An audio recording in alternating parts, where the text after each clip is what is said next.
بسم الله الرحمن الرحیم. شرط ادب سلام خدمت هر عزیزی که دارن کلیپ رو میبینن و محسن آقای عزیز فرمودن یادگاری یک نکته بگو تقدیم به همتون. یکی رو گفتن آقا از این دنیا چی فهمیدی؟ گفت سه چیز از این دنیا فهمیدم. یک، احترام به پدر مادر، چه پدر مادر خودمون چه پدر مادر همسرمون، هر کی هستن در هر سطح سواد و موقعیت اقتصادی احترامشون واجب. تمام. دو، هر کس دل کسی رو شاد کنه خدا از در غیب دلش رو شاد میکنه. خب تا توانی دل به دست آورد. حتی اونه که به گردن من حق دارن و محرمن نه نامحرم.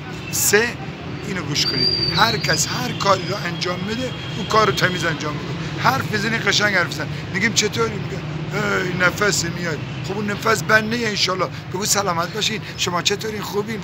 الان رد میشم این عزیزم چنان گرم اول پرسید که من غرق در فکر بودم ولی خوش آمد. گفتم محسن آقا واقعا خستگیم در اومد. پس برخورد گرمشون اینو یادگاری میگم هر عزیزی که این برنامه رو میبینه قدر زندگی رو بدونید. ما که توی دنیا ماندنی نیستیم، میخوایم بریم. پس برای خوب مردن بگیم باید خوب زندگی کرد در کنار علی ابن موسی علیه السلام. خلاص ان شاء الله. خیلی ممنونم حاج آقا، قربونتون برم، متشکرم. سلامت باشید. یا علی، خدا نگهدار. دوستان یا علی مدد، خدا نگهدار.